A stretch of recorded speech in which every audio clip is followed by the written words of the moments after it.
أعوذ بالله من الشيطان الرجيم.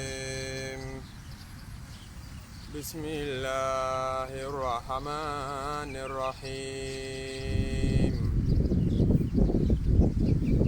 اللهم إني أحمدك وأنت المحمود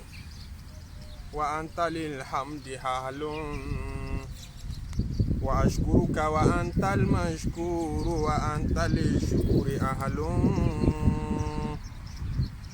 إلهي لا ذكر منك إلا الجميل، ولم أر منك إلا التفضل. خيرك لي شامل وصنعك لي كامل، ولطفك لي كافل وبرك لي غامر، وفضلك علي دائم متواتر، ونعمك عندي متصلة. أما أنت خوفي وصدقت رجائي، وحققت آمالي وصاحبتني في أسفاري، وعافيت أمراضي، ولم تشمت بي أعدائي وحسادي، ورميت من رماني بسوء وكفيتني شر من أعداني. اللهم تواضعت الملوك لهيبتك، وعنت الوجوه لعزتك، وانقاد كل شيء لعظمتك، واستسلم كل شيء لقدرتك، وخضعت لك الرقاب. واستغفر الله، سبحان الله، والحمد لله، ولا إله إلا الله، والله أكبر، ولا حول ولا قوة إلا بالله العلي العظيم. عدد خلقه ورضا نفسه وزنة عرشه ومداد كلماته. اللهم صل وسلم على سيدنا محمد الشفيع المشفع خير خلق الله، وعلى الأنبياء والمرسلين وآلهم وصحبهم أهل الله. àti kí Ọlọ́run, àti yìn Ọlọ́run, àti gbé Ọlọ́run tóbi pẹ̀lú èyí tó nífẹ̀ẹ́ sí jùlọ nínú àwọn èdè tànàbí sallallahu alayhi wa sallam ní ahabul kalami ilallahi arba'un. èyí tọ́lọ́ nífẹ̀ẹ́ sí jù nínú èdè tó lè jáde lẹ́nu ọmọ ènìyàn mẹ́rin ni la ilaha illallahu, subhanallah, àti alhamdulillahi, àti allahu akbar. àwọn èdè mẹ́rẹ̀ẹ̀rin yìí náà lànàbí pè ní albaqiyatu salihatu. àwọn nǹkan tí yẹn lè gbáyé sọ nínú ọ̀rọ̀, gbogbo ọ̀rọ̀ pátápátá, kò sí bó ti lè dùn tó, yóò padà tẹ́, yóò padà tí, yóò padà parẹ́. èyí tá a lè sọ nínú ọ̀rọ̀ tá a dé bá níwájú Ọlọ́run ń pè ọ̀rọ̀ rere rèé tó ju gbogbo ọ̀rọ̀ lọ, òun náà ní mẹ́rin tá a ti síwájú yìí. Ọlọ́run wọlá mẹ́rẹ̀ẹ̀rin ni báwa tó ṣe kẹ́, báwa ṣe gẹ̀ fún ànábì Muhammadu sallallahu alayhi wa sallam, àti gbogbo àwọn ànábì Ọlọ́run, àti gbogbo àwọn ẹni rere tí wọ́n ti lọ, tó fi dórí àwọn àfáà wa, tó fi dórí àwọn òbí wa, tó fi kárí gbogbo olólùfẹ́ wa, ọkùnrin obìnrin mùsùlùmí tí ń wò wá gbọ́ wa. A kíra wa káàbọ̀ sí gbangba wájú ọ̀rọ̀ Ọlọ́run nínú súratu Hud, èyí tá a máa mú wá sétí ìgbọ́ ara wa. ibi tá a bá dé ọ̀gángan tí Ọlọ́run ti ń sọ̀tàn ànábì Ṣuaibu alayhi salatu wassalamu, aya 85. tọ́lọ̀ ní wa ya qawmi awful mikyala wal mizana bil qisti ولا تبخسوا الناس أشياءهم ولا تعثوا في الأرض مفسدين بقية الله خير لكم إن كنتم مؤمنين وما أنا عليكم بحفيظ قالوا يا شعيب وصلواتك تأمرك أن نترك ما يعبد آباؤنا أو أن نفعل في أموالنا ما نشاء إنك لأنت الحليم الرشيد. Gbàtà Nàbí Ṣuaibu ń sọ fáwọn èèyàn rẹ̀ pé kán má ṣe ìbàjẹ́ mọ́ nípa ìyanra wọn jẹ lẹ́yìn tó ti jíṣẹ́ Ọlọ́run fún wọn pé kán má ṣẹbọ mọ́. Ó tún wá ń sọ fún wọn pé kán yé ìyanra wọn jẹ nípasẹ̀ owó mọ́. Ẹ ní gbàgbé wípé níbẹ̀ la dé tá a fi wá ń sọ àwọn ìdájọ́ ẹ̀sìn kọ̀ọ̀kan fúnra wa tó ní òun ṣe pẹ̀lú kátàkárà àti ìdá owó papọ̀ fi ṣòwò. Àwa ń sọ̀kalẹ̀ rẹ̀ a rò pé aláǹfààní àti sọ̀kalẹ̀ rẹ̀ pátápátá ní ìjẹ́jọ́ a máa rí bí mẹ́nu lé ọ̀rọ̀ nípa forex tó dẹ̀ ti wà nù àdéhùn wa pé a sọ táwọn kan náà dẹ̀ ń private message wa pé ẹ dákun ẹ mọ́ mẹ́nu kúrò ńbẹ̀ ẹ jẹ́ a sọ. ní ọ̀nà tó fúyẹ́ níjẹ́jọ́ nípa àwọn ọ̀rọ̀ tá a sọ nípa rìbá àti mẹ́nu lé ń tọ́pọ̀ jù ń bẹ̀ torí létí mọ́rọ̀ forex àmọ́ kó lè yé kó lè clear ju bá a ṣe sọ lọ kí wọ́n ń pè ní forex foreign exchange náà ní jẹ́bẹ̀ owó ìlú kan ká fi rọ́pò ká fi pààrọ̀ owó ìlú míì èmi ò mú náírà kalẹ̀ ìwọ fún mi ní dọ́là ìwọ mú pound sterling kalẹ̀ èmi ò fún ọ ní riyali Saudi àbí riyali Qatar àbí ringiti Malaysia àbí dirhamu Emirates owó òtún ni wọ́n ná lágbàáyé bẹ́ẹ̀ bẹ́ẹ̀ lọ nínú owó tára ayé ná sẹ́fà táwọn ará Kútọ́nù ná àwọn ará Benin. Kí ni ìdájọ́ Ọlọ́run tó so papọ̀ mọ́ afẹ́ exchange owó síra wọn torí bísínẹ́sì tí ọgbàjúmọ̀ tí ará ayé ń ṣe ní ọ̀rọ̀ foreign exchange wà. Àkọ́kọ́ tẹ́ ẹ bá gbàgbé nígbà tá a fúnra wa ní preamble nípa ọ̀rọ̀ rìbá agbéra láti bí àdìsí ànábì sallallahu alayhi wa sallam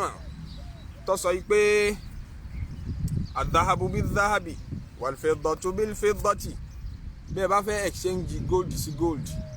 àbẹ́ fẹ́ exchange silver sí silver ó ní sawa'an bi sawa'in wọn gbọ́dọ̀ jura wọn lọ kí wọ́n ṣe déédéé ara wọn sawa'an bi sawa'in mithlan bi mithlin kí wọ́n ṣe déédéé ara wọn kọ́mọ kíkan ọmọ pọ̀ jù kan lọ yàdá ń bí ẹ̀dín kọ́dẹ̀ jẹ́ on spot èmi ń kó gold kalẹ̀ kí wọ́n náà máa gbé gold tiẹ̀ kalẹ̀ èmi ń gbé silver kalẹ̀ kí wọ́n náà máa gbé silver kalẹ̀. Ànábì wa ní àmọ́ wa idha ikhtalafatil asnafu tí gbogbo ń tá a dá akọ tí ń jẹ́ mẹ́fẹ̀ẹ̀fà tá a sọ dítìlì fúnra wa ní last week níwọ̀nba mẹ́fẹ̀ẹ̀fà yìí tó bá ti yàtọ̀ ẹ fẹ́ fi gold pààrọ̀ silver kì í ṣe gold to gold mọ́ ó ti di gold to silver silver to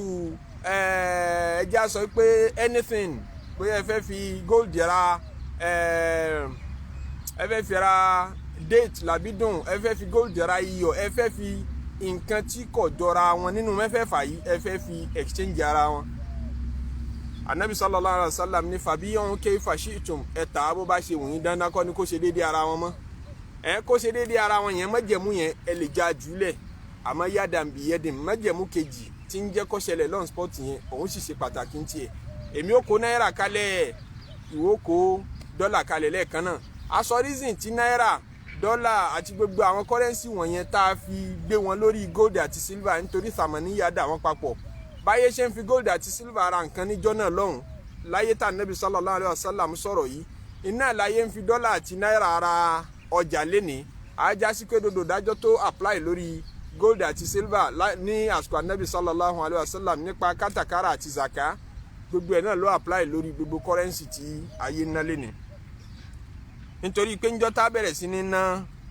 gbogbo àwọn owó tán pè ní fiat money owó pépà tá ná yìí ibi tá ti gbé ibi tí ní àjò rẹ̀ ti bẹ̀rẹ̀ ní pé gold gẹ́gẹ́ ló yẹ ká máa ná torí gold ló ní intrinsic value tí gbogbo economist rí pé eléyìí ni gbogbo májẹ̀mú tó yẹ kó pé sára owó tí ò ní mọ ní inflation deflation àti gbogbo wàhálà yẹn nínú tó nǹkan ara gold ló pàdé sí. Gold lẹ̀ bá já mọ́ ná àwa ná gold ló bí ká mọ́ ná pépà kan tí ó mọ represent gold ní déédéé gold tí ìjọba tọ́jú tí ìjọba bá ní nínú reserve wọn ni wọ́n fi ṣe pépà tẹ́ mọ́ ná pépà yẹn mọ́ wá represent gold bí báńkì ń ṣe bẹ̀rẹ̀ nìyẹn nínú tán rẹ̀ pé ẹnìkan ní gold àwọn èèyàn tọ́jú gold sọ́wọ́ arákùnrin kan ọ̀pọ̀ tó kó jọ yóò máa wá yá àwọn ẹlòmíì àbí kọ́ máa kọ pépà fún wọn promissory note pé ẹ lè fi kíní yìí pépà yẹra jà ẹ lè fi tajà ẹ máa kọ síbẹ̀ yìí pé gbogbo ọjọ́ tó bá ní di gold tí pépà yìí represent lọ́gbà lọ́wọ́ lágbájá kó tó wá di pé pépà tí wọ́n ń pọ̀ ń ta wá ju iye gold tí ń bẹ nínú reserve lọ ṣe mọ̀ pé lẹ́yìn Second World War tí gbogbo ayé jagun tí wọ́n ń parí ẹ̀ nínú resolution ní pé gbogbo àgbáyé látara kátàkárà a exchange currency ìlú kan sí ìlú míì ó yẹ kí currency kan dá wà lọ́wọ́ àárín òun ni ó máa determine value gbogbo àwọn currency yòókù bó la ṣe wọ́n ní gold ló yẹ ká lò ìlú wo ló ní gold jù ìlú tó kúrò pé òun ní gold jù l'Amẹ́ríkà tó náwó pé èmi mo ní gold jù nítorí bẹ́ẹ̀ dọ́là mi òun ní kẹ́ fi mọ́ benchmark gbogbo value àwọn owó yòókù dọ́là American dollar àbí USA dollar òun láàfin mọ́ benchmark value currency yòókù gbogbo currency tá exchange dè ní láyé tí n bá mú server owó àjàṣẹ́ tí n bá mú dání tí wọ́n mú náírà dání ní sọ pé nítorí pé tòsí ara wa la wà mélòó ni Nàìjíríà sí Benin káwá sọ pé kò sí tọ́ka dọ́là nú ọ̀rọ̀ yìí ká tó lè rówó kan translate sówó míì láti lè mọ value nígbà tó bá gbé 1 million server kalẹ̀ èló ló yẹ kó fi gbà ní náírà in tí ó determine rẹ̀ fún wa ni pé kí ni náírà jẹ́ lọ́wọ́ dọ́là kí ni server náà jẹ́ lọ́wọ́ dọ́là ni ó lájà àárín owó méjèèjì nítorí pé àwọn ni wọ́n sọ fara ayé pàwọ́ la ní gold ju gbogbo dọ́là tá a bá ń píntì gold ń bẹ tí ń represent ẹ̀ kó tó di pé àwọn náà padà túra wọn láti rí pé kò sí ti ń jẹ́ gold reserve mọ́ èèyàn lẹ́ẹ̀fì rí i pé gbogbo ìlú tó bá lóun ò ní ná dọ́là mọ́ Amẹ́ríkà ò ní problem pẹ̀lú ẹ̀ níta Amẹ́ríkà fi ní problem pẹ̀lú Gaddafi kìí ṣe nítorí pé yan ọmọ ìlú rẹ̀ jẹ́ wọ́n fẹ́ bìjà ọmọ ìlú àbí kékeré lọ́kàn wọn pẹ̀lú ọmọ ìlú àtìgbà tó fi sọ pé wọ́n máa ta epo òun gold ló wọ́n máa fi ta epo òun ó fi dọ́là tà á mọ́ ló ti rí pípọ́n ojú Amẹ́ríkà nítorí bí tí strength wọn wà gangan náà nìyẹn ìlú tí bá ń bá wọn náwó wọn ni wọ́n máa bá ṣọ̀rẹ́ ìlú tó bá ti lóhùn fẹ́ gbógun ti dọ́là yóò rí pípọ́n ojú Amẹ́ríkà àti gbogbo aláìsí wọn lágbàáyé níbo láti yà lọ ní pé dọ́là àti gold ló tara ayé ná ní ìgbà náà lànàbí sallallahu alaihi wasallam fi sọ pé exchange tí ó bá ti depend lórí àwọn kinní méjèèjì yìí kó mọ láwọn mọ́jẹ̀mú méjèèjì yìí nú aláwọ̀kọ́ ni pé tó bá jẹ́ pé dọ́là to gold to gold kò gbọ́dọ̀ jura wọn lọ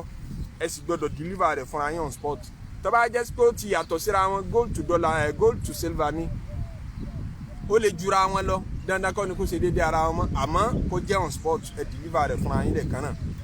òfin yìí ní gáìdì ọ̀rọ̀ a exchange owó sówó tó bá ti jẹ́ currency kan náà èmi gbé náírà kalẹ̀ mo fẹ́ gba náírà lọ́wọ́ wọ am example yìí wá ń jẹjọ́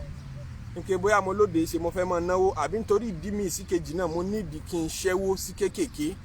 náírà náà ni ìwọ mo ní 1000 naira lọ́wọ́ ìwọ ní 50 naira lọ́wọ́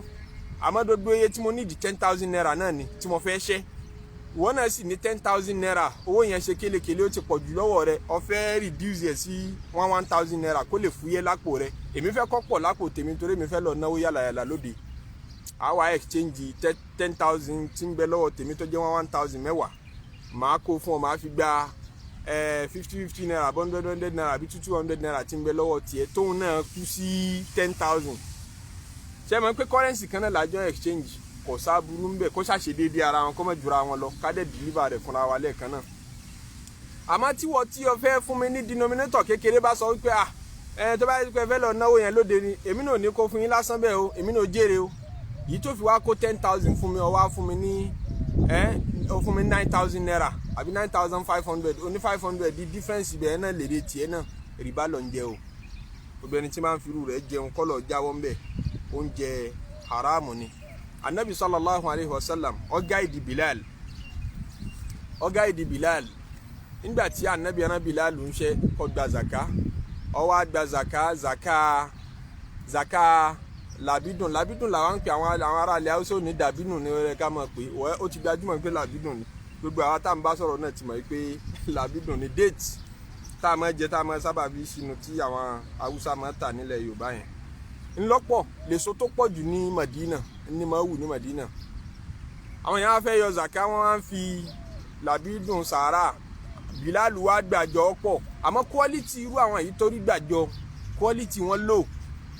ó wá rẹ́ nìkan tó fẹ́ gbé quality tó bẹ́tà wá quality eléyìí bẹ́tà òun ń ta tiẹ̀ ní o quality rẹ̀ dẹ̀ wà okay quality àwọn yìí tó gbà fún sàárà fún zaka quality wọn ó lò ó wá fẹ́ fi èyí tí quality rẹ̀ lò ó fẹ́ fi gbà èyí tí quality rẹ̀ high dáadáa ó wá fi apẹ̀rẹ̀ méjì ẹjẹ́ lápèjúwe sọ̀hìn sọ́ọ̀hún kan mo rò pé múdù mẹ́rin ní bẹ́nu sọ́ọ̀hún kan ẹ̀kúnwọ́ mẹ́rin ní bẹ́nu sọ́ọ̀hún kan sọ̀hìn ẹjẹ́ àpè lápẹ̀rẹ̀ for simplicity sake apẹ̀rẹ̀ méjì èyí tí quality rẹ̀ lò ń ló gbé fẹ́ni tí ó ní quality tó high dáadáa ó fi gba apẹ̀rẹ̀ kan ó fa apẹ̀rẹ̀ méjì gba apẹ̀rẹ̀ kan làbídùn ó wá jíṣẹ́ fún ànábì ní innaha riba bi ainiha àbí innaha ainu riba kama qala sallallahu alayhi wa sallam riba gangan tí ń jẹ́ riba gangan lọ jẹun tí ń jẹ́ riba gangan lọ dánwò yẹn bọ́ ọ bá ṣe ṣeré tí Islam bá dínà kan yóò fún wa l'alternative mọ́ gba bí yóò sì lànà kan pé ẹ lè gba bí kò ní sọ pé ẹ kàn wá sórí ibú kẹ́ ẹ má ṣe nǹkan kan ntọ́ ọ bá ṣeré ó fi apẹ̀rẹ̀ méjì tí quality rẹ̀ lò yẹn ọ lọ ta lọ́jà fúnra rẹ̀ ọ wà mú proceed ibẹ̀ owó tó bá rí ń bẹ̀ ńlọ wà fẹ́ra apẹ̀rẹ̀ kan tí quality rẹ̀ dà tó tẹ́ ọ lọ́rùn ìyẹn ni pé ó ti di apẹ̀rẹ̀ làbídùn méjì sí owó ṣẹ́mi kó ti yàtọ̀ síra wọn owó àti làbídùn tẹ́ ẹ bá ti fẹ́ exchange wọn síra wọn iye tó bá wùn yín lẹ lè ṣe tó bá ti wá rówó ọ̀hún tán tó wá lọ fowó ọ̀hún ra apẹ̀rẹ̀ làbídùn kan tóun jẹ́ quality tó dáa ṣẹ́mi pé kò ṣe iye tẹ́ ẹ lè fi exchange rẹ̀ náà báwọn Ànábì wa kọ́ bí yẹn ṣe ara rú nǹkan bẹ́ẹ̀ bí yẹn ṣe tà tí ò ní kọlu rìbá lérí ọ̀rọ̀ àwa exchange owó tó bá ti jẹ́ currency kan náà ńlá sọ yẹn àmọ́ tó bá ẹ́ pé currency ọ̀tọ̀ọ̀tọ̀ mọ́là kan tí ń dó níwájú hòtẹ́ẹ̀lì tí ń ṣẹ́wó àbí ìgbéra kan tí ń bẹ ní airport tí ń ṣẹ́wó àbí Yorùbá kan tí òun náà ní platform kan tí ń ṣàwọn èèyàn lówó ń bẹ̀ ẹ wá fẹ́ ṣẹ́wó lọ́wọ́ ẹ̀ gbogbo orú ìran currency tẹ́ bá kó fún tó bá ti yàtọ̀ sí ẹ fẹ́ fi currency yẹn gba náírà iye tó bá wọn ló lè tà fún yín kì í ṣe rìbá money exchange gangan nu Islam ò tako money exchange tó bá ti jẹ́ different currency tẹ́ẹ̀dẹ̀ deliver rẹ̀ fúnra yín lẹ́ẹ̀kan náà kò bá sọ fún ọ pé $1 tó mú wá ẹ̀gbọ́n rẹ̀ kan darí ìlú òyìnbó kílẹ̀ bá mú bọ̀ ọ wá fún $100 ọ wá mú lọ sọ́jà ọ lọ́ọ́ ṣe ọ wá bá ní èlò wọn ṣe nísìn ọ bá ní 40,000 naira lápèjúwe àbọ̀ ọ bá ní 45,000 naira lápèjúwe àbí mọ́là kan sì ní rárá o 50,000 naira lèmi ọ̀ṣẹ̀ fún ọ aláàlì rẹ̀ ni kì í ṣe rìbá eye tó bá wọn ní kọ́sẹ̀tì dandan kọ́ ni kí value dọ́là àti value náírà kò ṣe déédéé ara wọn ẹ lè profit níbẹ̀ ó bá ṣe wọ̀nyí àmọ́ ẹ ṣá make sure pé òun gbé dọ́là tiẹ̀ kalẹ̀ òun náà máa gbé náírà lé ọ lọ́wọ́ òfin tó de money exchange tá à ń pè ní forex nìyẹn ìran kan wá ní mo ṣàlàyé nínú forex yìí tá à ń pè ní spot ìran kejì nínú forex òun ni àwọn kankan tá à ń pè ní future transactions derivatives lágbàwọ́ pé wọ́n ní mustakat bíi futures bíi wọ́n ṣe ń pè interest swap bíi forward bíi bẹ́ẹ̀ bẹ́ẹ̀ lọ àwọn nǹkan tó jẹyọ látara derivatives pọ̀ kí ni wọ́n túmọ̀ sí kí wọ́n tafà sí òun ni pé a fẹ́ exchange owó sówó àmọ́ option náà wà ń bẹ options khiyarat àmọ́ kìí ṣe ní lá deliver rẹ̀ delivery ò ní ṣẹlẹ̀ lẹ́ni sẹ́ńdọ́mi yé o èmi ó gbé mo nídìí ẹjẹ́ ń sọ pé lápèjúwe tó bá di ìgbẹ̀yìn oṣù yìí a ní project kan tá a fẹ́ ṣe ní business ńláńlá àti wá ránṣẹ́ pé àwọn ọmọ Nàìjíríà kọ̀ọ̀kan tá a mọ̀ nílùú òyìnbó ní UK a sọ fáwọn kan náà ní US a sọ fáwọn kan náà ní Germany a sọ fáwọn kan náà ní àwọn kan wà ní kọ́tọ́rọ̀ àwọn náà lówó lọ́wọ́ wọ́n láwọn ní interest àpàdé lórí platform kan wọ́n fẹ́ ṣe business ńláńlá business yẹn a ní di $1 million fún láti execute project náà $1 million la need àwọn raise ẹ̀ lọ́tún lọ́sì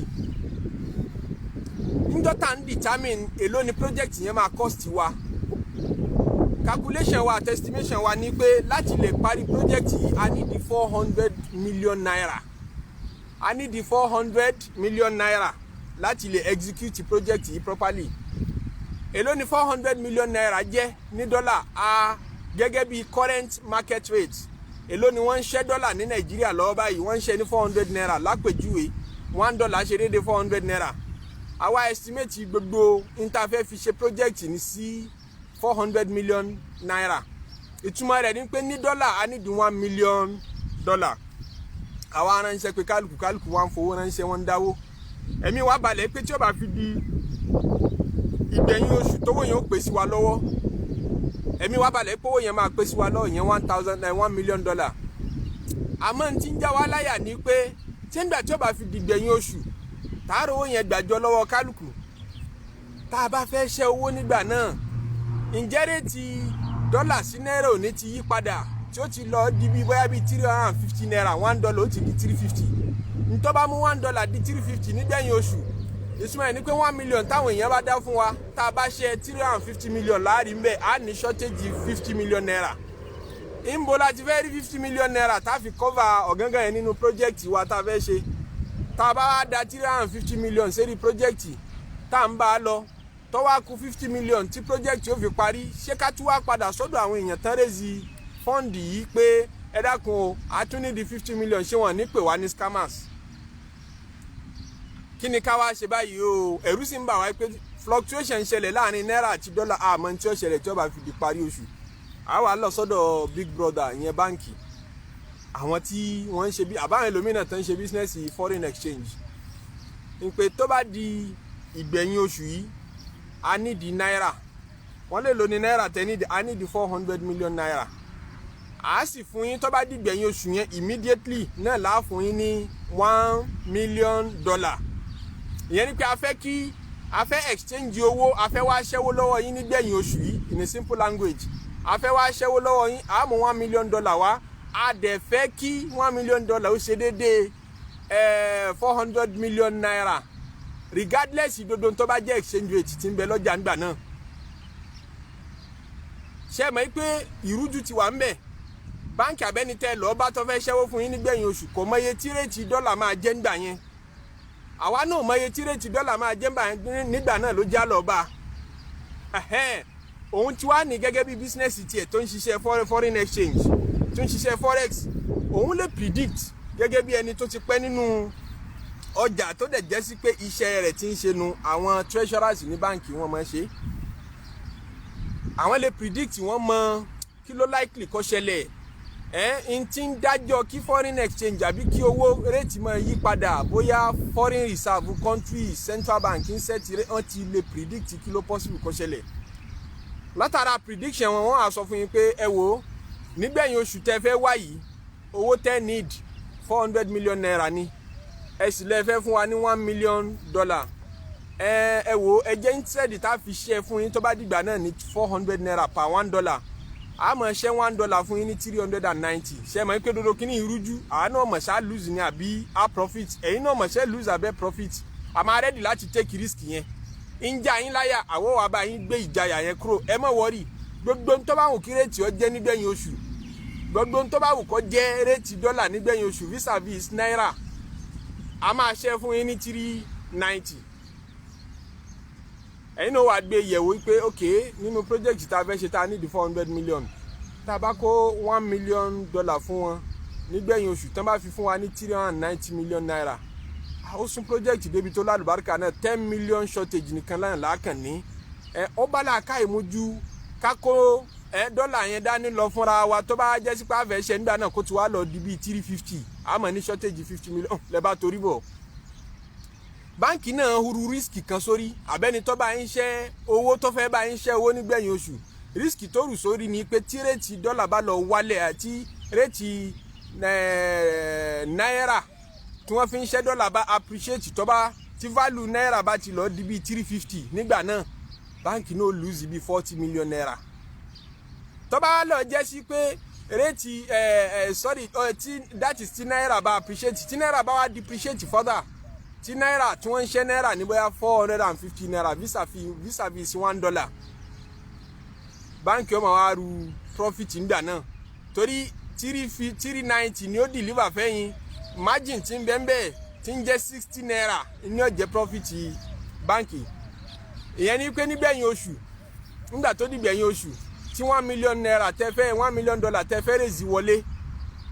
tí gbogbo ẹ pé ẹ wá lọ sí ọ̀dọ̀ báńkì àbọ̀dọ̀ foreign exchange àti ẹ ti fẹ́ change owó ẹ wá deliver $1 million fún ọ wá di ìgbà náà ń wá ń deliver 390 million tẹ agree ó deliver rẹ̀ fún yín àmọ́ rẹ́ẹ̀tì dọ́là sí náírà nígbà náà ní market ó ti di 350 naira inú yóò wá dùn pé alhamdulillah ọlọ́run tiẹ̀ ló ní á hedge owó ká hedge position wa yìí tá a bá ṣe bẹ́ẹ̀ ní ńṣe là bá wọnú gbèsè 50 million naira àmọ́ ọlọ́run bá wa ṣe àti tètè hedge ara wa instead gbèsè 50 million naira gbèsè 10 million naira péré ni báńkì ni ó máa jẹ gbèsè yòókù ó sì wá lè ṣẹlẹ̀ lọ́pọ́sìtì tó ẹ́ skéńdà tẹ́ bá gbé $1 million naira yín lọ $1 million yín lọ réètì tán fi ń ṣe náírà nígbà náà sí dọ́là ó ti di 450 instead di 400 tó wà yóò máa ka yín lára pé kápá àti mọ̀ pé yóò sì padà di báyìí ni àbámọ́ lọ sílẹ̀ agreement pẹ̀lú exchanger yìí táwa gangan bá kówó yìí lọ́nu ọjà fúnra wa ipa fẹ́ lọ́ọ́ ṣe ní black market tí ó á ṣe ní 450 million naira á tún ní excess 50 million naira ní ọwọ́ lẹ́yìn project yìí so ẹ ti wá sílẹ̀ agreement kalẹ̀ nígbà tí òjò yẹ̀yìn méjèèjì ta ni ó jèrè ta ni ó lose ṣe ti understand ẹ wá sílẹ̀ agreement náà ń pè ní forward ẹ ti ń forward ẹ̀ kalẹ̀ agreement ẹ̀yin méjèèjì tẹ́ fẹ́ exchange counter value wọ́n fẹ́ mú náírà wá èmi fẹ́ mú dọ́là wá tí exchange ẹ̀ nísìn ẹ̀ dẹ̀ ti sílẹ̀ agreement lẹ́nìí ẹ rí kó ti takò àdìsí tá Ànábì sallallahu alaihi wasallam sọ pé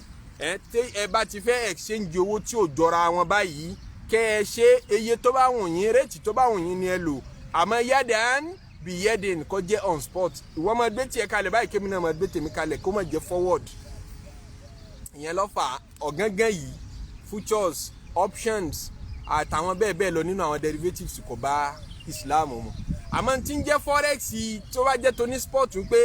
mo dún wájú hòtẹ́ẹ̀lì kan yìí ń ṣẹ́ dọ́là fáwọn èèyàn àbí mo dẹ̀ lọ́fíìsì ńláńlá kan mò ń ṣẹ́ dọ́là fáwọn company ńláńlá kò sábúrú ń bẹ̀ tán bá ń kówó wọn wálẹ̀ kan náà tèmi náà ń kówó fún wọn padà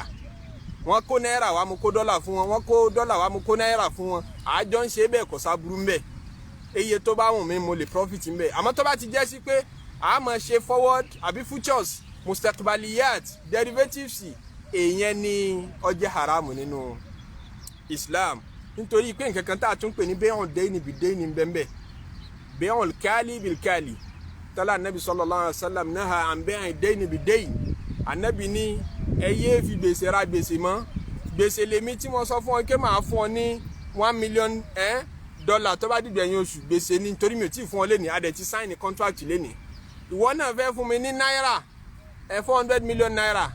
ní ìgbẹ̀yìn oṣù ìwọ náà tí kò kalẹ̀ lẹ́nu ọ̀dẹ̀ ti sign contract ó ti di gbèsè sí gbèsè wọ́n dẹ̀ ní náà Nabi sallallahu alayhi wa sallam à ń bẹ́ẹ̀ dẹ́yìn bí dẹ́yìn ẹ jẹ́ àdá ọ̀rọ̀ kátàkárà dúró bẹ́ẹ̀ ká tẹ̀síwájú nínú tafsiri wa irú àwọn iṣẹ́ báyìí ní Ànábì Ṣuaibu alayhi salatu wa salamu lọ́wọ́ ajẹ́ fáwọn èèyàn rẹ̀ wípé wàyà qawmi awful mikyala wal mizana bil qisti ẹ̀yẹ yẹn ara yín jẹ́ mọ́ tẹ̀ bá ń ta tẹ̀ bá ń rà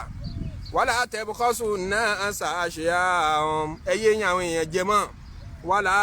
ta'thaw fil ardi mufsidin la ta'thaw ẹ má ṣàbòsí ẹ má balẹ̀ jẹ́ nítumọ̀ la ta'thaw ó tún wá ní fil ardi ẹ má ṣàbòsí lérí ilẹ̀ ẹ má ṣèbàjẹ́ lórí ilẹ̀ ó tún wá ní mufsidin lẹ́ni tí ń ṣèbàjẹ́ àwọn mímọ̀ wa ń gbé yẹ̀wò pé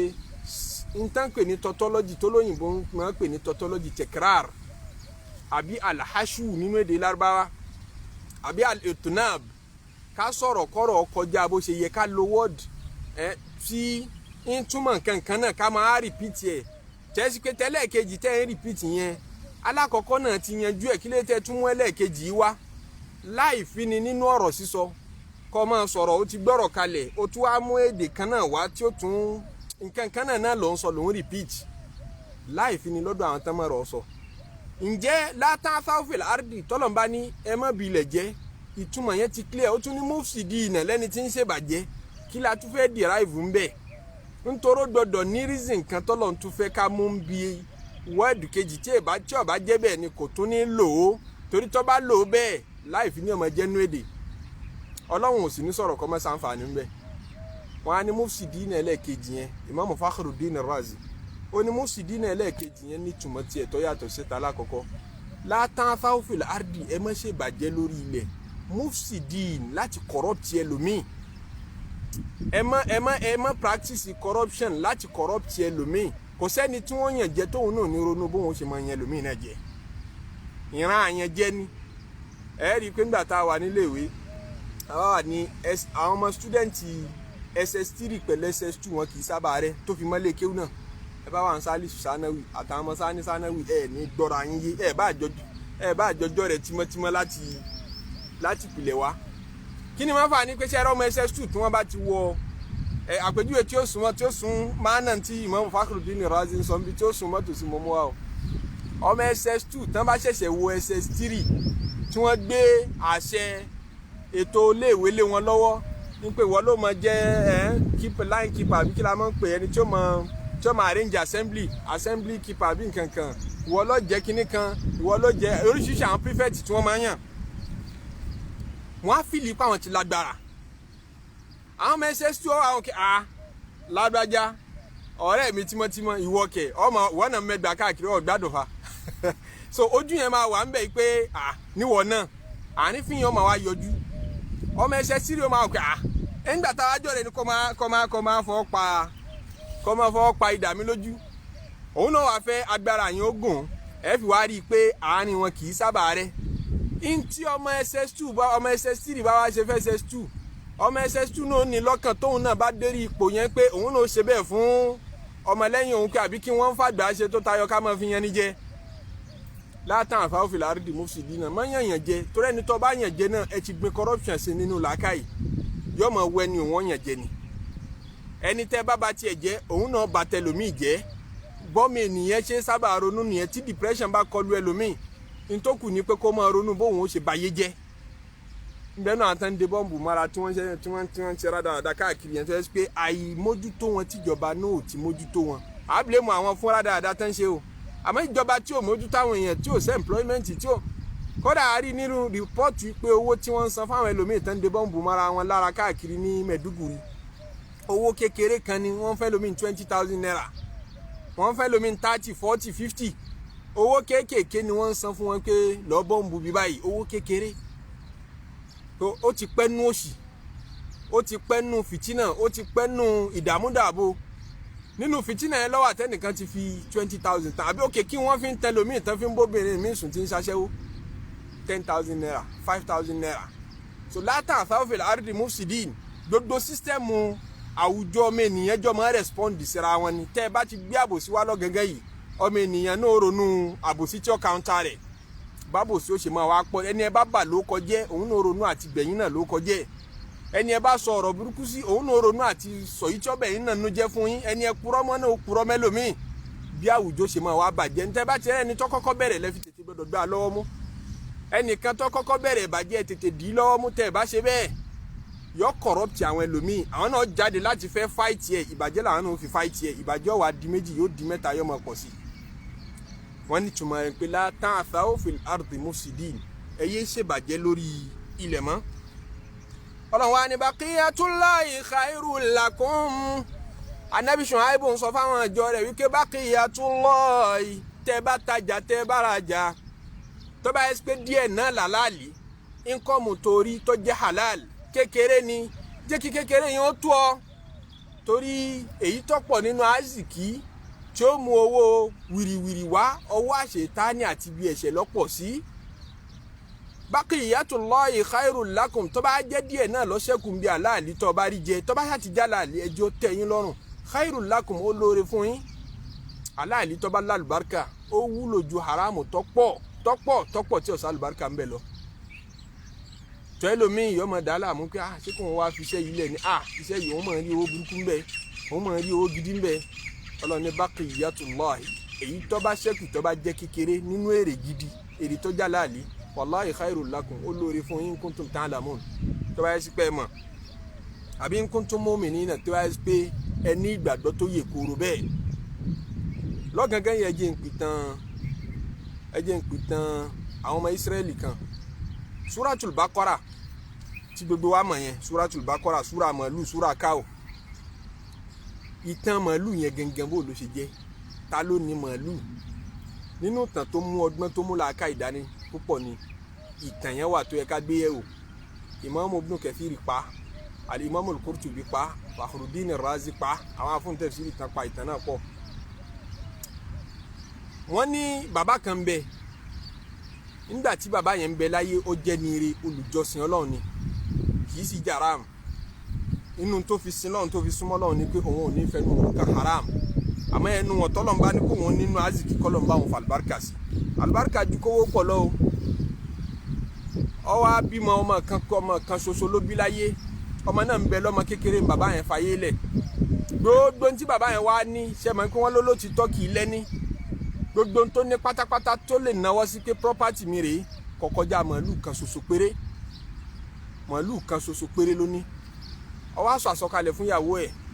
ó ní ọmọ mi yìí kéré àmọ́dúró ìgbà tó bá dàgbà nǹkan ẹyọ kan tí mo rí fi ilẹ̀ fún tó jogún mi tí ó jẹ òun náà ni màálù yìí àmẹ́rù ń bà mí bàbá ní aṣọ màálù yìí mọ́ta ọdún mélòó màálù náà ń bẹ ní màálù kékeré ọdún mélòó màálù yìí ó lò táwọn èèyàn fi jalè rẹ̀ mọ́ lọ́wọ́ ìwọ ya ọmọ ìyàwó mi àbí kí màálù yìí ọ̀rá rẹ̀ ẹ̀rù ń bà mí mi ò sí lẹ́ni tí mo lè fi ṣọ́ kí ni n bá ṣe o kí ni n bá ṣe.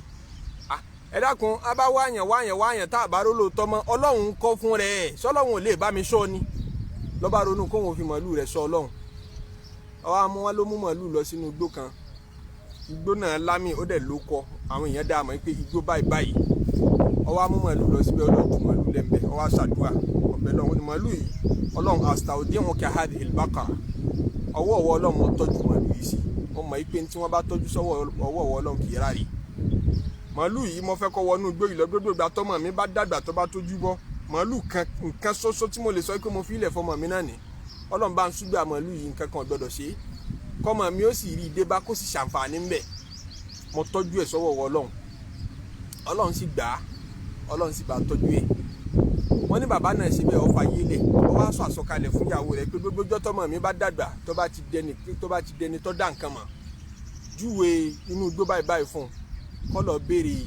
màálù yìí àmọ́ tí ó bá débẹ̀ àdúrà báyìí ni ó ṣe tí ó fi pe màálù náà jáde àdúrà tóun náà ṣe ń jọ tó fẹ́ tọ́jú màálù náà sọ́wọ́ Ọlọ́run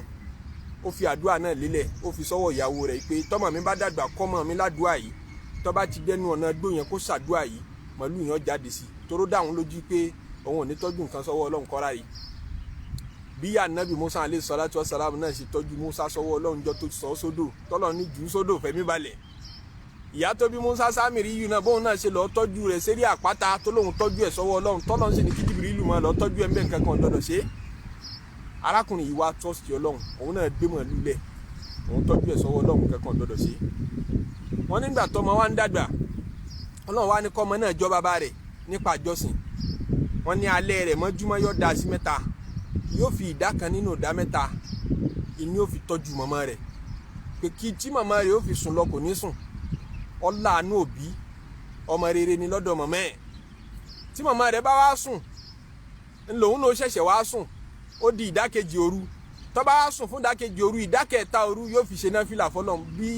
ó ṣe máa pín òru rẹ̀ látàlẹ́ mọ́júmọ́ rẹ̀ bí ṣe máa pín sí mẹ́ta nù olùjọ́sìn ni tílẹ̀ bá wá mọ́ yọ́ lọ gé igi yọ́ ṣẹ́gi yí máa ṣẹ́gi tà ní yọ́ lọ gégi káàkiri nínú igbó yọ́ wà lọ ta fáwọn èèyàn owó tó bá rí ń bẹ̀ yọ́ dà sí mẹ́ta kó tó kúrò nu ọjà òun náà ni ó ti wá aláìní kan tí ń tọrọ owó yóò ti fi ṣe sàárà ìdá kan nù mẹ́ta ìdá kan nù mẹ́ta méjì tó kù yóò kó sápò lòun náà fi jẹun ní ó fi mu ní ó fi ra aṣọ sọ́run rẹ̀ ìdá kan tó kù tó fi pé kẹta yóò kó fún mọ̀mẹ́ ẹ̀ bí ṣe ń ṣayé rẹ̀ nu wọ́n nígbà tó wá yá tínú màmá dùn sí pé ọmọ àlùbáríkà lọ́mọ yìí tí ń dẹ̀ ti ní làákàyè. Màmá wa sọ fún un pé wo bàbá tó bí ọ ó fi property kan lẹ̀ màálù ni àmọ́ inú igbó ló wà, inú igbó báyìí ni ó ní láti wá màálù náà lọ. Tó bá ti débẹ̀ àdúrà báyìí ló ṣe. Àwọn àfáà kọ sínú tírà ya ilaha Ibrahim wa Ismail wa Ishaq wa Yakub,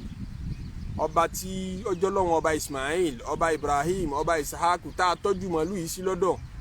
fún wa níyọ̀ǹda kí màálù yìí ó jáde padà. Àdúrà yìí ló ṣe tó bá ti dẹnu ọ̀nà gbóná, bàbá rẹ̀ tọ́jú ẹ̀ sọ́wọ́ Ọlọ́run. Ìgbàgbọ́ wa sì ní pé tá a bá tọ́jú sọ́wọ́ Ọlọ́run kò ní ráre. Lọ́ọ́ ṣàdúrà yìí lẹ́nu ọ̀nà igbó báyìí màálù náà jáde sí ọ. Ọmọ náà sì dẹ́jà, ọmọ gba àdúrà náà ó lọ sí lẹ́nu ọ̀nà igbó ni màálù náà bá ń jáde bọ̀. Wọ́n láwọn ọlọ́dẹ tí máa rí màálù yẹn bá a pàdé tẹ́lẹ̀ nínú igbó. Tẹ́sí pé gbogbo ọlọ́dẹ tó bá a pàdé wọ́n pa á tì wọn kì í rí pa. Màálù tó ní ìṣọ́ránsì Ọlọ́run lérí ni. Màálù tọ́lọ́run mójútó ni. Ọlọ́run má ṣe mójútó gbogbo wa kó má jẹ́ kó wá burú tẹ̀ wá. Arákùnrin náà ọmọ náà wá ó ṣàdúrà lẹ́nu ọ̀nà igbó. Ọbẹ̀ lọ́n màálù wá jáde sí. Ìgbà tí màálù náà jáde sí, ó rámì gẹ́gẹ́ bí ìjúwe tí màmá rẹ̀ fún pé bí màálù náà ṣe rí ní kọ́lọ̀ rẹ̀ ní éèjì rẹ̀ ní, ó ti rí i pé màálù ti ń bẹ ní kàtígórì éèjì báyìí ni, kọ́lọ̀ rẹ̀ ní bí ó ṣe rí ní. Màálù náà jáde sọ́mọ náà, ọmọ náà rápẹ̀rẹ̀ pé màálù tí wọ́n ń sọ ni. Ó wá fa màálù náà lọ́rùn, màálù náà jura lẹ̀ fún nígbà tí ẹ sí pé ni tó ní inú. Ó mú màálù lọlé. Ìgbà tó wá mú délé, ìyá rẹ̀ wá fún mọ̀ràn pé lọ́ọ́ ta màálù yìí, owó tó bá rí ń bẹ̀ kí wọ́n náà fi ṣe nǹkan, bàbá rẹ̀ ló fi ilẹ̀ fún ìwọ ló ní. Ọmọ wa mú màálù dọ́jà, ọmọ wa béèrè lọ́wọ́ ìyá rẹ̀ kó tó lọ sọ́jà yìí pé èló ni kí n ta màálù yìí. Ìyá ní tó bá ti mú dọ́jà ta ní dínárì 3, ta lówó tó ṣe déédéé dínárì 3. Nígbà tó sì mú màálù dọ́jà tó fẹ́ ta, èrò bo màálù pìtìmù pé màálù ló fàyìn tó báyìí. Wọ́n lẹ́nìkan wá bá, ó ní mo fẹ́ ra màálù yìí. Àmọ́ màmá rẹ̀ sọ àsọkalẹ̀ fún, ẹ má gbà mọ́ ṣe ìrántí ìtàn náà ni màmá rẹ̀ sọ àsọkalẹ̀ fún kó tó lọ sọ́jà pé wo tó bá ti dọ́jà ta ní dínárì 3, àmọ́ kó o tó tà má jẹ́ kéètì mi ó di sí gbogbo tí bá ń ṣẹlẹ̀, wàá bùn mi gbọ́ kó o tó tà, ẹ̀ má jẹ̀mú yẹn bẹ́ẹ̀. Ó sì jọmọ tí kì í fàṣẹ màmá rẹ̀ ṣeré. Ìgbà tó mú màálù dọ́jà tó fẹ́ tà, tẹ́nìkan ni mo ṣe tá àti ra màálù yìí lónìí, ó ní dínárì 3, àmọ́ ó ní má jẹ̀mú lérí o, ìyín kọ́kọ́ lọ lé lọ́ọ́ gbàṣẹ màmá mi ná. Màmá mi ní tí n bá ti rẹ́ni tí ó rà kí má jẹ tí àwọn ó di sí i. Ó ń tàn wá sọ fún un pé ọ ṣẹ̀ṣẹ̀ lọlé, wo mọ́ wulẹ̀ lọlé, jẹ́ ń san dínárì 6 fún ọ, double price màá san fún ọ fi rà. Ẹ máa wò kán o, màá san double price fún ọ, mọ́ wulẹ̀ lọlé. Màmá rẹ náà ní gbọ́ ẹ̀kọ́ padà rí ìta ní dínárì 6 kínú rẹ̀ ó mọ́ dùn. Ọmọ lèmi ìṣerú ọmọ báwọn. Màmá mi ní ta ní dínárì 3, ó sì ní kí n tó tà kí n bu òun gbọ́. Mo gbọ́dọ̀ lọ sọ fún màmá mi gbogbo tẹ́ tó bá wù tẹ́ bá fẹ́ rà láyé. Ẹ dúró dè mí, ó wá lọlé. Ó lọ sọ fún màmá pé mo ti rẹ́ni tí ó ra màálù o. Àmọ́ ń tọ̀hún ní òun rà ní dínárì 6. Ló ń tọ̀hún ó ní kò ní ìdí kí n wálé, èmi mo yarí mọ́ lọ́wọ́ kí màá wálé ní ṣá. Ó lóun rà ní dínárì 6, ṣé ń tà á fún? Màmá ní kò sábúrú ń bẹ̀ tà á. Àmọ́ tó bá rẹ́dí àti tà á ní rà ní dínárì 6 ọ̀hún náà, gbogbo tó bá wù kó ṣẹlẹ̀ ń bẹ̀ má jẹ́ tí mi ò di sí jẹ́ ń gbọ́. Ọmọ tún padà sínú ọjà, ó bó ń tọ̀hún pàdé ń dúró dè. Ń tọ̀hún ní tí o ti bá màmá rẹ sọ̀rọ̀, òun ti bá màmá sọ̀rọ̀. So ti wá tẹ́ lọ́rùn, ó ló ti tẹ́ lọ́rùn, ẹ mú dínárì 6 wá. Ń tọ̀hún ní mo fẹ́ ra dínárì 12. Mi ra 6 mọ́, dínárì 12, mo tún fẹ́ double price òun náà. Lẹ́ẹ̀kejì, mo fẹ́ ra ní dínárì 12. Ó ti ya ọmọ lẹ́nu pé ẹni yìí ó ná àpàlẹ́ ni ìyẹn ń rò wípé ń bolé lè ti rówó tí ò mówó ná. Nǹkan tá ń tà dínárì 3 tí wọ́n fẹ́ ra 12. Ó ní ìtẹ́ tú ìtújọ mi lójú, mo tún gbọdọ̀ lọlé o. Màmá mi létí àwọn gbọdọ̀ di sí kí n tó gbogbo tó bá wù kó ṣẹlẹ̀ kí n tó tà. Ọmọ tún padà sílé ọmọ rẹ̀. Ìgbà tó ọmọ wá délé ẹ̀rín wá pa màmá ti rápẹ̀rẹ̀. Ẹni ire ni màmá, ẹni ire ni bàbá, ẹni ire lọmọ náà fún rẹ̀. Màmá wa ń sọ fún ọmọ pé só rẹ́ni tí ó fẹ́ ra màálù lọ́wọ́ rẹ̀ kì í ṣe èèyàn lásán. Ìránṣẹ́ Ọlọ́run ni, màláíkà ni. Tó bá ti padà dénú ọjà, wọ́n bá sọ̀rọ̀ títa màálù mọ́. Béèrè lọ́wọ́ rẹ̀ directly wípé ǹjẹ́ yọ́nú sí ká ta màálù yìí nísìnyí àbẹ́ẹ̀ tí yọ̀ǹda kátà, ọ̀rọ̀ ó ti yé. Ó ní mẹ́sẹ̀jì tó fẹ́ páàsì fún ọ. Ọmọ bá padà sínú ọjà. Ìgbà tó dénú ọjà, ó ní màmá mi ní kí n bi yín pé ǹjẹ́ yọ̀ǹda fún wa ká ta màálù yìí nísìn àbí kò tí ì sí yọ̀ǹda lérí ẹ̀. Màláíkà wa mìírí arákùnrin tí wọ́n ló gbáwọ́ màláíkà tó gbáwọ́ ènìyàn wọ̀ wọ́n lọ wá mìírí pé ọ̀rọ̀ ti yí ọ màálù yìí ẹ̀ tí ì lè ta nísìn sọ fún màmá rẹ pé Ọlọ́run ò tí ì yọ́nú sí kẹ́ ta màálù yìí nísìn ìgbà tẹ́ tó ta Ànábì Musa alayhi salatu wa salam àsìkò rẹ̀ lásìkò tá à ń sọ yìí Ànábì Musa ń bẹ láyé. Ànábì Musa ní ó wá ra màálù yìí lọ́wọ́ yín yóò gbá wọn kan dìde wọ́n wá ra màálù yìí lọ́wọ́ yín ẹ má tí ì ta nísìn ìtàkùtà lẹ fẹ́ ta yìí. Tí wọ́n bá sì dé tí wọ́n bá fẹ́ rà á ẹ gbọ́dọ̀ lẹ́ ń ta ní dínárì mẹ́ta o ẹ tà á ní tó ṣe déédéé maskiha dhahaban ní tó ṣe déédéé awọ màálù yìí tán bá bó awọ lára ẹran abapẹran léyà awọ tá a máa fi kírun lókè yẹn tán bá bó lára ẹran tán bá bó ti màálù bẹ́ẹ̀ ṣe àmọ́ yóò tún fẹ̀ ju tẹran lọ ní tí ó ṣe déédéé awọ yẹn tán bá kó góòlù sínú ẹ̀ tán bá wé awọ yẹn papọ̀ tán rọ góòlù sínú ẹ̀ tó kún ní tí ó ṣe déédéé rẹ̀ ní kẹ́ ẹ gbà gẹ́gẹ́ bí price màálù ẹ má gba owó kékeré èyí wọn wá pọ̀ ju èyí tẹ iye tọ́lọ̀ ní kẹ́ ẹ gbà nu lérí màálù kan yìí. Ìṣẹ̀lẹ̀ wá ṣẹlẹ̀ lásìkò Ànábì Musa alayhi salatu wa salam arákùnrin kan ó lówó lọ́wọ́ òun fayé lẹ̀ Ọlọ́run pìtàn wọn nínú Suratul Baqara ó lówó lọ́wọ́ fayé lẹ̀ wọ́n ní kò bímọ àwọn kan ní ntọ́fà tọrọ ikú rẹ̀ fi di wàhálà ní pé kò bímọ wa idh qataltum nafsan fadara'tum fiha wallahu mukhrijum ma kuntum taktumun. Ó lówó lọ́wọ́ ó níyọ̀ gbajúmọ̀ ó wá fayé lẹ̀ lógìgì wọ́n sára pẹ̀rẹ́ ń pa àwọn kan lọ́pàá ta lọ́pàá wọ́n wádìí kò sì bímọ àwọn kan ló bímọ ọmọ obìnrin lọmọ tó bí wọ́n á ní àwọn ọmọ ẹ̀gbọ́n àwọn pọ̀ àmẹ́gbọ́n ò lówó lọ́wọ́ wọ́n ní ọ̀rọ̀ ṣàdàrú ó wé máwọn ọmọ ẹ̀gbọ́n rẹ̀ lọ́wọ́ pé àwọn ni wọ́n pa nígbà tán ti mọ̀ pé kò ṣàbímọ tó bá ti kú àwọn làwọn ó jogún gbogbo tó fi lẹ̀ nígbà wọn wá ta lọ́pàá tán kẹjọ dọdọ Ànábì Musa alayhi salatu wa salam ìtàn náà ní kúkúrú tí Ọlọ́run wá ní tán bá fẹ́ mẹni tó pa á ṣe tán láti bá wọn gbé òkú yìí dìde padà àmọ́ kí wọ́n lọ wá màálù ọmọ Ísírẹ́lì látara àṣejù ìbéèrè àbéèrè jù tọ́lọ̀ wọn pa wọn láṣẹ tí wọn ní lọ ṣe ntọ́lọ̀ ń wí direct tí wọ́n tún máa fi béèrè kún béèrè wọ́n béèrè kẹrù màálù wọ́n wá ní ká pa ṣẹ́gbẹ́ bá ti parú màálù tí general one ẹni màálù tí wọ́n bá pa nígbà tọ́lọ̀ ti mú generic order wá kò sí màálù tí wọ́n pa tí ò mú àṣẹ Ọlọ́run ọba ṣe wọ́n tún béèrè irú màálù ó wá ní irú kọ́lọ̀ ó wá ní irú nǹkan ó wá ní wọ́n béèrè fa tí description màálù tá Ànábì Musa alayhi salatu wa salam fún wọn fi wá ṣẹ lórí màálù tí ń bẹ lọ́dọ̀ ọmọ yẹn lẹ́sìkò tán bá wá màálù káàkiri gbogbo ìlú wọn lè bá pàdé àfi màálù tí ń bẹ ní ọ̀dọ̀ ọmọ yẹn yẹ́lò ní kọ́lọ̀ rẹ̀ màálù yẹ́lò dùn rí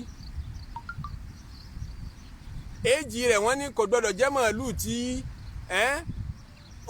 kò tí ì bímọ kò gbọ́dọ̀ jẹ́ màálù tí láfáàrì tó kò gbọ́dọ̀ jẹ́ màálù tí ó ti bímọ tó ti wá dàgbà wàlá bí kírun kò sì gbọ́dọ̀ jẹ́ màálù kékeré tí ò tí ì mature àwa anú ń bẹ nàzálì kàkéjì rẹ̀ wá láàrin yẹn wọ́n tún béèrè fọ́dà wọ́n tún ní Ọlọ́run tún sọ fún wọn pé kò gbọ́dọ̀ jẹ́ màálù tí wọ́n fi ń roko kò gbọ́dọ̀ jẹ́ màálù tí wọ́n fi ń wọ́n mi sóko kò láṣì yàtà fi há kí kọ́lọ̀ rẹ̀ ó pure yẹ́lò rẹ̀ ó pure kọ́mọ́ kí kọ́lọ̀ mi mọ́ mix mọ́ wọ́n wá dààmú wọn rí màálù yẹn bì kankan àfọ̀dọ́ ọmọ yìí nígbà wọn adọ́dọ̀ rẹ̀ tán fẹ́ ra màálù ọmọ bá ní nígbà tí mẹ́sẹ̀gì ti wáyé pé gbọ́dọ̀ ta màálù yìí lówó kékeré o owó tẹ́ fi tà owó tó ṣe déédéé kán kó góòlù sínú awọ màálù yìí kó kún góòlù tó bá pọ̀ tó bẹ̀ ní kẹta wọn sì tó bẹ̀ kán mára wọn rà ẹ wo bọ́lọ̀ ń ṣe bá tajà yẹn Ọlọ́run tí wọ́n wá ra màálù lọ́wọ́ ẹ̀ màálù tó ẹ́ sọ wọn ní rí description yẹn ń bò mí àfọ̀dọ́ ọmọ yẹn ọmọ wa ní iye báyìí ní kẹ́ lọ́ọ́ mú wá wọ́n ní eléyìí àwa pọ̀ jù wọ́n lọ bá Ànábì Musa alayhi salatu wa salam Ànábì Musa léye tó bá wí fún yín náà ní kẹ́ ra o màálù yẹn ni wọ́n lò tí wọ́n fi jí òkú tó fi jẹ́wọ́ pé ẹni báyìí ló pa mí ó sì sùn padà ó kú padà kí la fẹ́ lò ní pé ẹ wò ó màálù kan péré bàbá yẹn fi ilẹ̀ níjọ́ tó fẹ́ kú bàbá olódodo bàbá olùjọ́sìn ìwọ́n ń dún kó fi mílíọ̀nù tó tóbi ilẹ̀ fáwọn ọmọ látara haram pé àwọn ọ̀gbádùn kékeré àwọn ọmọ wa náà tún gbọ́dọ̀ jìyà ló mú ọ tẹnubọ haram ó ti gbàgbé pọ́lọ ní baqiyatullahi khairul lakum owó àláàlì tó bá jẹ́ kékeré khairul lakum ó ti tó yín in kuntum mu'minin tó bá pé ìmọ̀ nìyí gàdé bẹ́ẹ̀ tó bá pé ẹgbẹ́ lọ́wọ́ bá dọ́dé bẹ́ẹ̀ ẹyẹ nkùtàn kan ànábì kìí ṣe tàn ànábì ìkan nínú àwọn khulafa àwọn khalifa wa tó ti lọ àbáwọn tó pàṣẹ lẹ́yìn àwọn khalifa mẹ́rẹ̀ẹ̀rin Umar ibn Abdul Aziz inú àwọn àlééfà tó jẹ lẹ́yìn anabi sallallahu alayhi wa sallam tó ṣe déédéé lásìkò rẹ̀ ayé gbádùn ayé lọ́lá lásìkò rẹ̀ ṣe mọ̀ pé tí wọ́n bá jà lífà ńgbà náà kìí ṣe ìlú kan ni wọ́n ń darí kìí ṣe kọ́ńtì kan òun ní pàṣẹ Egypt gbogbo Egypt tí ń jẹ́ kọ́ńtì lẹ́nìí ọ́ndà àṣẹ rẹ̀ ló wà gbogbo ìlú tó di Saudi lẹ́nìí kò tí ì máa jẹ́ Saudi ńjọ́ náà ọ́ndà rẹ̀ ló wà gbogbo ìlú tó parapọ̀ tí ń jẹ́ Kuwait lẹ́nìí kò tí ì sí ọ́ndà rẹ̀ ló wà Bahrain ọ́ndà rẹ̀ ló wà kọ́ńtì ń di bíi 5 Iraq ọ́ndà rẹ̀ ló wà 6 Syria ọ́ndà rẹ̀ ló wà ìlú òtún ni Yaman àti bẹ́ẹ̀ bẹ́ẹ̀ lọ gbogbo àwọn ìlú tí Islam ti dé ńgbà náà káàkiri ayé ọ́ndà khalifa gbogbo mùsùlùmí ló wà yọkàn yẹn délégéètì tí ó mọ lọ bá mójútó olùkọ́ kan ni ṣe mọ irú owó tó yẹ kó wà lọ́wọ́ irú khalifa bẹ́ẹ̀ irú ọlá tí irú khalifa bẹ́ẹ̀ gbọ́dọ̀ máa ṣe Umar ibn Abdul Aziz níjọ́ tí ń bẹ láyé bó tún ṣe wá jẹ́ khalifa tó ó tún wá jẹ́ tálíkà àmọ́ gbogbo aráàlú wa ń gbádùn wọn lásìkò rẹ̀ ntí ọ̀ṣẹlẹ̀ rí nù tán ọ̀ṣẹlẹ̀ lásìkò rẹ̀ náà ń fi sàárà bẹ àwọn èèyàn káàkiri àwọn olówó yọ zaka nígbà tí déédéé tó ṣe déédéé tí gbogbo ìlú fọkànbalẹ̀ tí gbogbo ìlú rí jẹ táwọn èèyàn rí mu wọ́n wá ń fi sàárà bẹ àwọn èèyàn àwọn wọ ojúlé sójúlé tán bá ti dójúlé kan wọ́n ní ṣe nídìí àpò rẹ̀ ṣiṣẹ́ nídìí àpò nǹkan sàárà rè wọ́n ní nídìí máa ti níyì tó wà ìnáàfù tó wà lò fódìndí ọdún kan lé olórí tó tún lù ṣe débẹ̀ òun gangan wà ní nǹkan kan. Muqatil ibn Sulaiman ìkànnù àwọn àfà tó dá ipò bá wọn sàhábà kọ̀ọ̀kan láyé òun làfà tó pìtàn yìí nígbà tí ẹlòmíì jẹ khalifa tí Umar ibn Abdul Aziz ò sí láyé mọ́ ẹlòmíì wá jẹ khalifa wọ́n ń pè ní Abu Ja'far al-Mansur òun dórí oyè Muqatil ibn Sulaiman wá ń jáfa gbà Abu Ja'far al-Mansur wá ń sọ fún Muqatil ibn Sulaiman pé mo fẹ́ kó o ṣe wáàsí fún mi mo fẹ́ kó o ṣe wáàsí fún mi ó ní ṣé Sẹ̀búrí ló fẹ́ kí n fi ṣe wáàsí fún ọ ni àbí Sẹ̀bú gbọ́ ìrírí ayé mi ló fẹ́ kí n fi ṣe wáàsí fún ọ ni àbí tí mo ké tí mo gbọ́ nínú kéwú Abu Ja'far al-Mansur wá dá lóhùn pé náà ìrírí ayé tẹ́ ẹ rí sójú báyìí ni mo fẹ́ kẹ́ fi ṣe wáàsí onítọ́wá Spain ló fẹ́ gbọ́ ní wáàsí ó sì gbọ́ nǹkan sórí ipò tó dé yìí tí wọ́n jẹ́ khalifa yìí Umar ibn Abdul Aziz ti jẹ́ khalifa yìí ṣáájú rẹ̀ ẹni tó sì tún jẹ́ khalifa yìí ṣáájú rẹ̀ náà nínú wọn ni Hisham ibn Abdul Malik ibn Marwan Hisham ibn Abdul Malik joyè yìí Umar ibn Abdul Aziz joyè yìí àwọn méjèèjì mo fẹ́ kó o fi ṣe case study ọ̀rọ̀ tó ṣojú mi nìyí eléyìí kọjá pé mo gbọ́ lẹ́nu sàábé kan pa ànábì sọ pé eléyìí ṣojú mi ó jẹ́ wáàsí tó lè mú dání tó lè fi ṣayé rẹ̀ àwọn méjèèjì ti joyè yìí ṣáájú rẹ̀ àmọ́ Umar ibn Abdul Aziz níjọ́ tí ń bẹ lérí oyè yìí ara ayé ṣoríire inú ara ayé dùn kí ọba rere rèé ọba ń déédéé ni àmọ́ òun gangan fún rẹ̀ ò lówó lọ́wọ́ nígbà tó fẹ́ kú wọ́n ní gbogbo owó tó fi kalẹ̀ tó jẹ́ tẹ́ríkà rẹ̀ tó jẹ́ ti heritage táwọn ọmọ fẹ́ jogún lára ẹ̀ nígbà tó kú ẹni tó jó lórí gbogbo ìlú àwọn ìlú tí mo dákọ̀ yìí bó ṣe pọ̀ tó gbogbo tí wọ́n bá pàdé tí ń jówó tí ń bẹ lọ́wọ́ rẹ̀ ń jẹ́ dínárì 18 dínárì 18 péré ni wọ́n bá lọ́wọ́ ẹ̀ wọ́n yọ 5 ńbẹ̀ ni wọ́n fi ṣètò ìsìnkú rẹ̀ wọ́n ra aṣọ tí wọ́n fi sin wọ́n ṣe gbogbo ẹ̀ dínárì 5 dínárì 4 ni wọ́n fi ra pósí tí wọ́n fi gbé lọ sínú sàárè tí wọ́n ti sin gbogbo owó tó kù ńlẹ̀ kò kọjá dínárì 9 ó sì bímọ 11 sáyé ó bímọ 11 sáyé bó lọ́mọ 11 ṣe fẹ́ pín dínárì 9 mara wọn lọ́wọ́ kí wọ́n fẹ́ fi ṣe nú ayé owó tá ń pè lówó dínárì góòdì náà máa fi ń ṣe dínárì wọ́n máa góòdì gangan náà máa fi yọ bóyá àwọn kan máa ń válù rẹ̀ sí ọ̀pọ̀lọpọ̀ máa ń válù rẹ̀ sí 4.25 gram and 1 gram lẹ́ni ní náírà bóyá around 21,000 naira kọ́ ni so tá a bá multiply it by 4.25 yóò máa fún wa bá bíi 87,000 naira approximately 90,000 naira ìyẹn ni pé 90,000 naira ní 1 dinar ẹ wá multiply 90,000 naira by 9 9 times 9 yóò máa fún wa bíi 800,000 naira ó kú ó fi 800,000 naira lẹ̀ lápèjúwe ọmọ tí ó sì jogún wọn àwọn ọmọ jẹ́ 11 tí wọ́n bá pín mara wọn lọ́wọ́ gbogbo tí ọmọ kan ọmọ kọ̀ọ̀kan kò lè kọjá bíi 70,000 mọ́ 80,000 naira tí ó jogún lọ́dọ̀ bàbá rẹ̀ ń pè tí bàbá mi fi ilẹ̀ fún mi ní ìyẹn Umar ibn Abdulaziz. Ó ní mo fẹ́ Muqatil ibn Suleiman wá ń pìtàn fún Abu Ja'far al-Mansur tóun ṣẹ̀ṣẹ̀ joyè. Ó ní mo fẹ́ kó mú ìlàkà yìí ń bẹ̀ eye tóun fi ilẹ̀ fáwọn ọmọ tiẹ̀ ní. Hisham ibn Abdul Malik náà ti joyè tó jẹ yìí ṣáájú rí. Òun sọlá òun kówó jọ ó kó ọrọ̀ jọ lérí ipò ìgbà tó wọ́n fàyè lẹ̀ eye táwọn ọmọ rẹ̀ tí wọ́n jogún lọ́wọ́ rẹ̀ ọmọ kọ̀ọ̀kan nígbà tán píngun rẹ̀ ọmọ kọ̀ọ̀kan gba 1000 dinar 1000 dinari dinari tá a sọ pé ẹyọ kan rẹ̀ péré ọwọ́ ti 90,000 naira ẹ wá multiply by 1000 90 times 1000 ṣé kò máa wọ 90 million bẹ́ẹ̀ tí n bá 90 million naira tí n bá ṣìkà o bóyá 90 million naira ọmọ kọ̀ọ̀kan jogún 90 million naira ọmọ mọ́kànlá lòun náà bí sáyé Umar ibn Abdulaziz bímọ mọ́kànlá Hisham ibn Abdul Malik bímọ mọ́kànlá eléyìí fi 90,000 naira àbí 70,000 naira ó lè fẹ́ fi ilẹ̀ fọmọ kọ̀ọ̀kan ẹnì kejì fi 90 million naira ó fi ilẹ̀ fọmọ kọ̀ọ̀kan lápèjúwe 1000 dinar ló fi ilẹ̀ fọmọ kọ̀ọ̀kan ṣé ìmọ̀ ìpín dúdú owó nǹkan eléyìí rọmọ tọ́jú eléyìí ráyé ṣe ó fa àwọn ọmọ rẹ̀ lẹ̀ sínú ìgbádùn òṣì ò lè ta àwọn ọmọ rẹ̀ lẹ́yìn tó lọ tán ebi ò lè pa àwọn ọmọ rẹ̀ lẹ́yìn tó lọ tán. Muqatil ibn Suleiman wá ń sọ fún Abu Ja'far al-Mansur ké wáàsí tí mo fẹ́ kó mú jáde ńbẹ̀ òun lẹ̀kọ́ kan tọ́lọ̀ ń kọ́ mi látara àwọn ọmọ táwọn méjèèjì fi kalẹ̀. Ó ní lọ́jọ́ kan ṣoṣo tí ilẹ̀ rẹ̀ mọ́ kí ilẹ̀ rẹ̀ ó tó ṣú ń lòun jáde síta ńjọ́ kan lòun rí kan nínú àwọn ọmọ Umar ibn Abdulaziz tí bàbá wọn ò rówó fi ilẹ̀ fún wọn àmọ́ bàbá wọn tún ayé ṣe bàbá wọn bọ́ lọ́hùn nájà ọlọ́hun náà sì tẹ́kì àwọn ọmọ rẹ̀ lẹ́yìn tó lọ tán kọ̀ra wọn láre bọ́lọ́hun ò ṣera ọmọ Bani Israẹla tá a pàtàn rẹ̀ yìí tó ní màálù yìí bọ́lọ́hun ò ṣera ọmọ rẹ̀ náà láre bí yẹn bá jẹ halali tá a jánu kúrò níbi haramu èrè ń bẹ́ẹ̀ bẹ́ẹ̀ yín kàn máa pẹ́ lójú yẹn ni ìmọ̀ pẹ́lẹ́ lomi ò ní ẹni àmọ́jà haramu halali gan tí wọ́n ń ta halali gan ò sí mọ́ ń ta nísìn kódà haramu gan tí sí wọ́n ń ta àfi kẹ́ jẹ́ ń tẹ́ bá rí ní ẹjẹ́ ọjàre olú ẹjẹ́ lérò kúkúrú nìkan mọ́ bá ṣe bọ́lọ̀ ń dòwò pọ̀ níyàn bá dẹ̀ kàtà àwọn tó ṣáájú yóò enrich làákàyè rẹ̀ ìwọ náà mọ̀ bó ṣe ṣayé rẹ̀ lọ́nà tó fi láti bọ̀ tán rí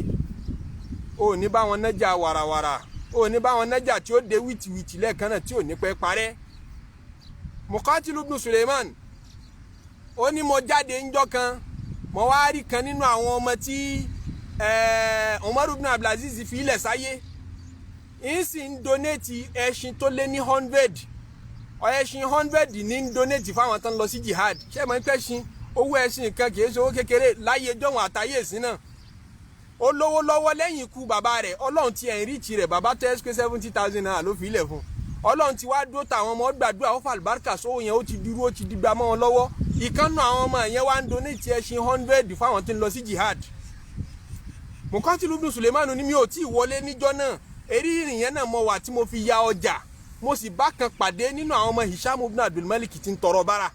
lẹ́ni tó jogún 90 million naira owó tó ṣe déédéé 90 million naira lọ́wọ́ bàbá rẹ̀ 1000 dinar ọmọ tó jogún 1000 dinar ń tọrọ bára nú ọjà ọmọ tó wá jogún dínárì tí ò wọ dínárì kan ta estimate ti sí bí i 70,000 naira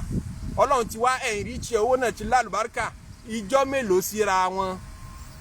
ó níyẹn ni wáàsí tí mo fẹ́ ṣe fún wọn Mansuru ọ́fíìsì táwọn méjèèjì jókòó sínú ìwọ náà dé yìí ní Abu Ja'far al-Mansur ìwọ náà ronú sí tọ́ba mọ́ tẹ́rò rẹ bá kúrú tó ń ronú pé ẹjẹ ń kówó jẹ dáadáa nítorí àwọn ọmọ mi ti ń bá fayé lẹ̀ tán kí ọmọ jẹ wọ́n nítorí ọmọ mo fi ń ṣiṣẹ́ gbogbo ru àṣà tí gbogbo wa máa dábẹ́ rò ó dáadáa wẹni tó fẹ́ jọ nínú àwọn méjèèjì tó fayé lẹ̀ yìí àwọn ọmọ tá à ń bí Ọlọ́run ní ọba wa tọ́jú wọn o àgbọ̀dọ̀ ti torí ọmọ sọra wa délé rí ibú ká mọ jàrámù ká mọ jẹjẹkújẹ káàkiri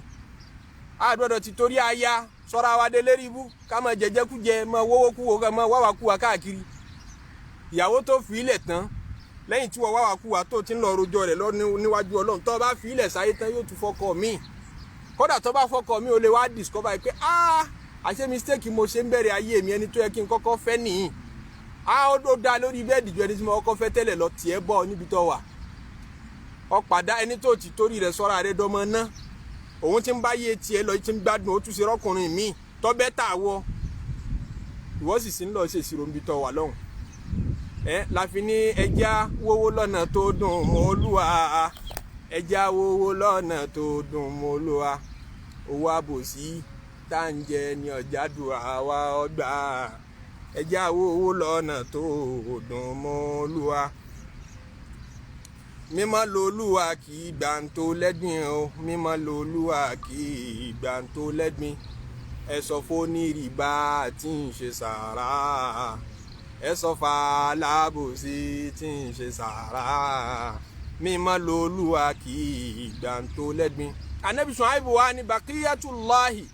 èyí tọ́lọ́mbá ní ó kù sí yín lọ́wọ́ nínú owó àlàálì kò bá jẹ́ kékeré khairul lakum olóore fún yín in kuntum mu'minina tí má nìyẹn bá débẹ̀ tẹ́ bá lè gbà mí gbọ́